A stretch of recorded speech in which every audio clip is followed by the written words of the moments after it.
Maayong gabi kayong tanan mga kaigsunan, and then aniya na usab kita karon sa tuang pamalandong sa Ebanghelyo sa Domingo.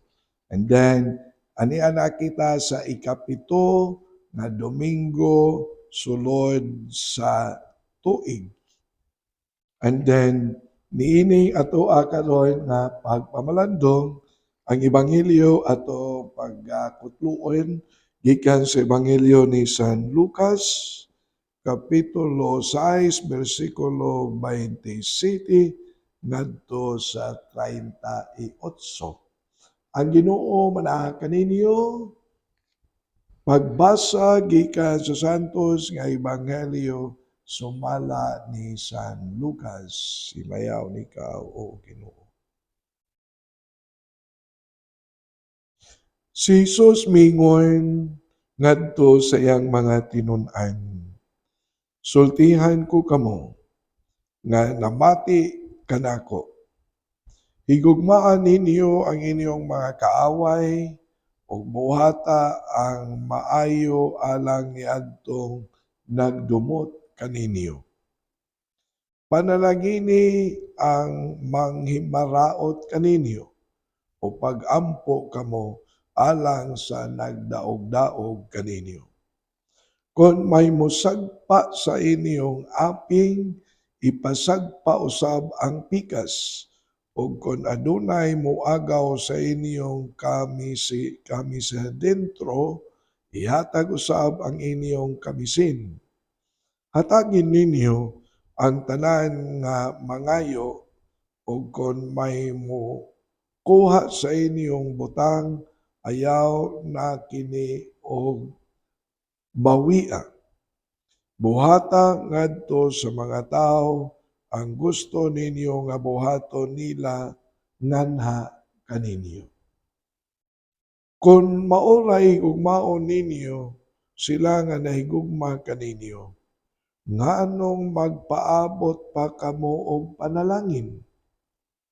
Bisan gani ang mga makasasala nahigugma man niadtong nahigugma kanila. Ug kung mauray buhatan ninyo maayo, kadtong nagbuhat kanini og maayo, nganong magpaabot man kamo og panalangin? Bisan gani ang mga makasasala, nagbuhat man ni ana. Ug kung mauray inyong pahulamon kadtong inyong gituoan nga makabayad, nganong magpaabot man kamo og panalangin? Bisan gani ang mga makasasala, magpahulaman ngadto sa mga makasasala ug magpaabot sila nga bayran. Higugmaa hinuon ninyo ang inyong mga kaaway ug buhata ang maayo ngadto kanila. Pahulama sila sa walay pagpaabot nga bayran pa, kay sa ingon niini, dako ang ganti nga inyong madawat ug kamo mahimong mga anak sa labing halangdong Dios. Kay siya maayo ngadto sa mga dili mapasalamaton, ingon man sa mga dautan. Busa pag maluluyon kamo, ingon nga maluluyon ang inyong amahan. Ayaw kamo paghukom sa inyong isig katao, ug ang Dios dili maghukom kaninyo. Ayaw sila pakasad-a, ug kamo dili pakasad-on sa Dios. Pasahiloas sila, ug ang Dios mo pasahilo usab kaninyo. Pangatag kamo sa uban, ug ang Dios mohatag usab kaninyo. Madawat ninyo ang hustong takos o pakapinan pa gayod. Ibukbo sa inyong mga kamot, kutob sa inyong mahakgom. Ang taksanan nga inyong gamiton alang sa uban, mausab ang taksanan nga gamiton sa Dios alang kaninyo. Ang Ebanghelyo sa Ginoo, daygon ikaw o Kristo. Mga kaigsuunan, ang atoa nga Ebanghelyo Kung atong paminawon, lisod masabtan sa kada usa kanato. Labi na kanang usa ka linya lang gani nga moingon higugmaa ang imong kaaway. Lisod. Ang human language is always to take revenge. That's common to all of us. Mabitaw na dunay Cebuano idiomatic expression nga moingon bisan unsa kagamay sa hulmigas kon kini mayatakan kini siya mupaak gayon. Revenge, panimalus. Mao na ang lingwahe pod sa kalibutan lahi gyud kaayo sa atoa nga nadunggan sa atoa nga ebanghelyo. Sama pananglit kanang muingon kung dunay manghuwam ninyo og butang ayaw na bawia, lisod. Manghuwam og kwarta nga dili bawir patubuan pamanggani. Lahi. Pero nato ang standard sa Ginoo, ang Beatitudes, sumpay sa kini, sa mensahe sa Beatitudes. Nga nagisgot og God's standard nga lahi sa giingon human standard. Mauni nga lisod pero wa tay mahimo kay mao man kini ang panawagan sa Dios. Mao man kini ang quality control sa gingarian sa Dios nga mao ang langit. Apan kun ato baya gyud no nga matawag nato ato lang yung pamalandungan nya ato lang yung ibase sa ato ang mga nabasahan o sa mga kinabuhi sa mga santos nga makaingon ta nagpuyo gyud niining mensahe sa ebanghelyo labi na kanang giingon higugma ang imong kaaway. Doon na sila'y mga reflections. Doon na sila'y mga insights. Ngano nga si Kristo nagtudlo sa mao nga mensahe. And then sa ilang reflections and insights, dako gyud ay kini siya og ikatabang sa ato ang kinabuhi. I'll give you one example sa kinabuhi ni San Agustin. Kay nahinumdum magud ko kay atong kagahapon o kaganina buntag. Nagpiesta mi sa usa sa mga kapilya sa among parokya niya ang patron San Agustin. And then si San Agustin sa sinugdanan nangita og kalipay. Ang kalipay nga iyang gipangita gawas sa iyang lawas. Apan nadaog siya sa sala nga giingon, sin of the flesh. Daghan siya o mga matawag nato nakabit nga mga babae, mistresses. In fact, nakaanak yun siya. Bisyoso siya. Mabitaw na nga si San Agustin gitawag og the greatest sinner turned into a great saint. And then, sa iyang pagpangita sa kalipay gawas sa iyaha nga lawas, iyang gibati ang ingon restlessness in his heart. Kaya, I am restless, my heart is restless until it rests in you. Sa diha nga nakatidlong siya, nakalili o nakatanaw, sulod sa iyang kasing-kasing. Sulod sa iyang kasing-kasing.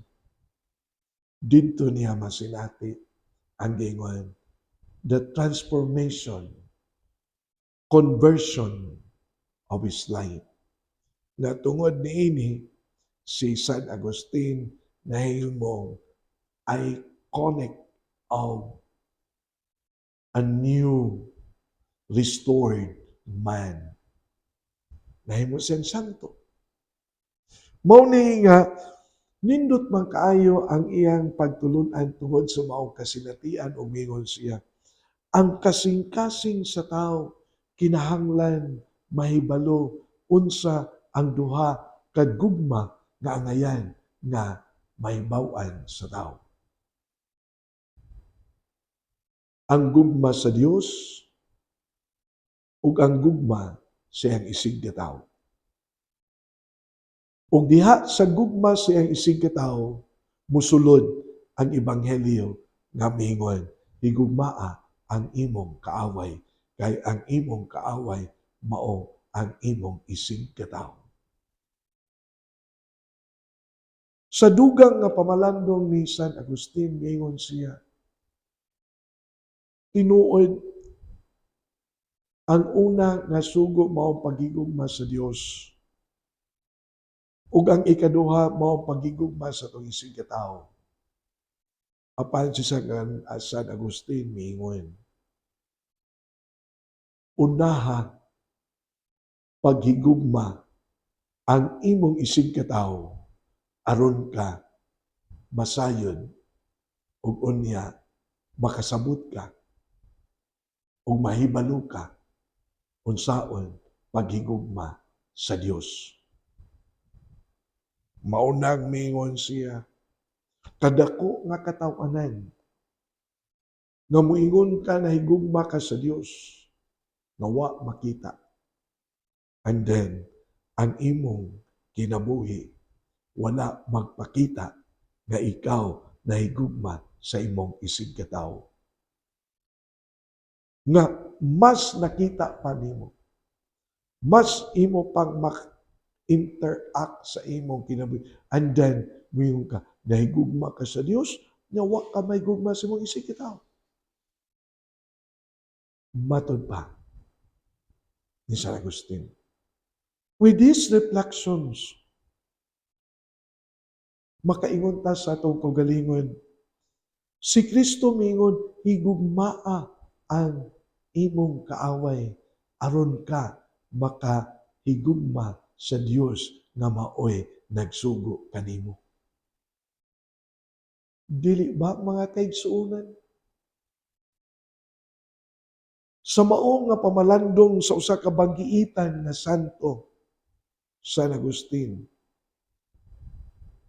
siya mingon, pangitaa ang Dios sulod sa imong kasing-kasing ug tudloi ang imong kasing-kasing sa duha ka gugma, ang gugma sa Dios ug ang gugma sa imong isig nga tawo. Ug sa iyang pamalandong sa ako nang gikaingon, una paghigugma ang imong isig nga tawo aron ka moabot o makasabot sa unang sugo nga mao ang paghigugma sa Dios labaw sa tanan. Lisod, tinuod, given na. Sa normal nga panghuna-una, ang mao nga mensahe tangason jud kaayo sa nga tanan, it's because of our human nature nga moingon panimalos ang moabot sa atong una-una sa panahon nga kita masakitan. That is very normal. Mauna nga musud sa diha ang kining gitawag og mga grasya.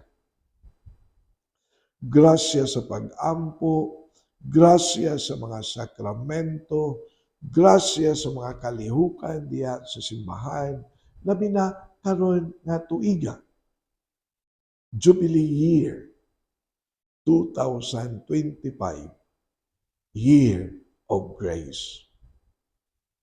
Ang grasya mausab ni ang makatabang kanato aron ta makapadayon sa atoa nga panaw sa kinabuhi. Dili ba ang tema sa ato ang Jubilee Year, Pilgrims of Hope? Niining maong tema gipahinumduman kita, padayon sa panaw, ayaw pagpakawala sa paglaom. Naay Ginoo nga mikuyog sa ato ang panaw. Sa ato pa mga kaigsuonan, lisod ang sugo sa paghigugma. Lisod kaayo ang mga mensahe sa Ebanghelyo apan sa grasya sa Dios. Kining tanan mahimong posible. Sa grasya sa Dios, kining tanan makahatag kanato og igong kusog, igong kalig-on aron kita makapadayon sa panaw sa paglaom. So, kini ang mensahe pamalandong sa usa ka santo ni San Agustin nga mutudlo kanato nga ang paghigugma sa atong isig katawo posible bisan tinuod og lisod. Kay kini mao ang makatabang kanato sa pagpadayag, pagpakita sa matinud-anon nato nga gugma ngadto sa Dios. Dili ba mga kaigsuonan? Dili ba ang Ebanghelyo gatudlo di ay nato sa pagpuyo sa kinabuhi sa paghigugmaay?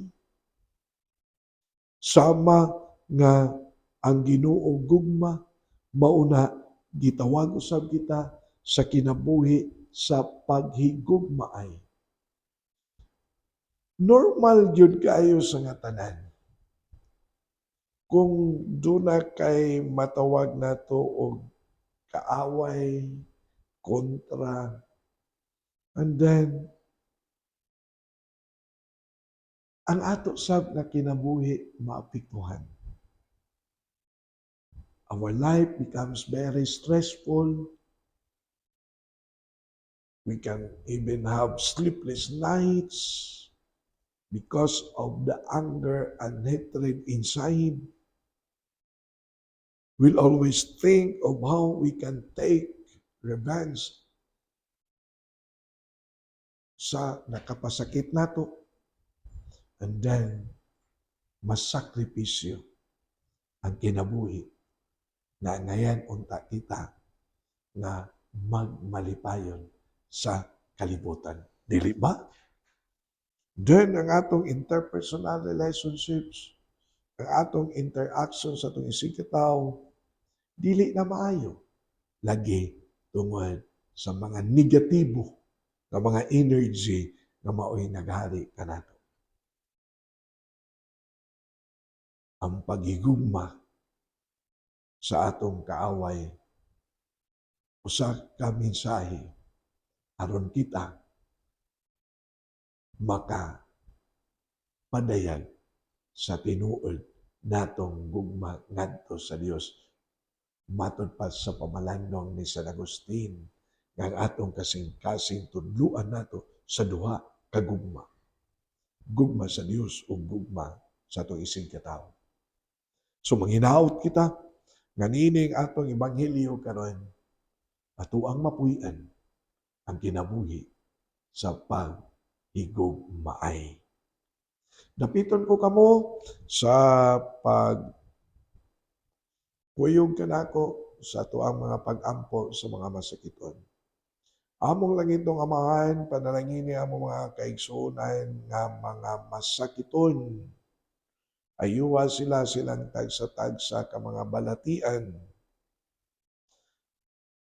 Nagai sila kanunay sa kadasig sa pagpadayon sa panaw sa paglaom.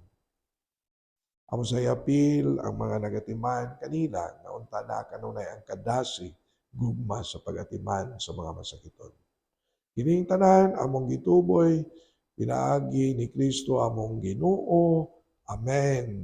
Mga kaigsuonan, ani lang sa takutob, and then magkita na sadta sa sunod nga Sabado, alas 6 sa gabi sa ato ang FB account, Archdiocese of Cebu Catechetical Ministry.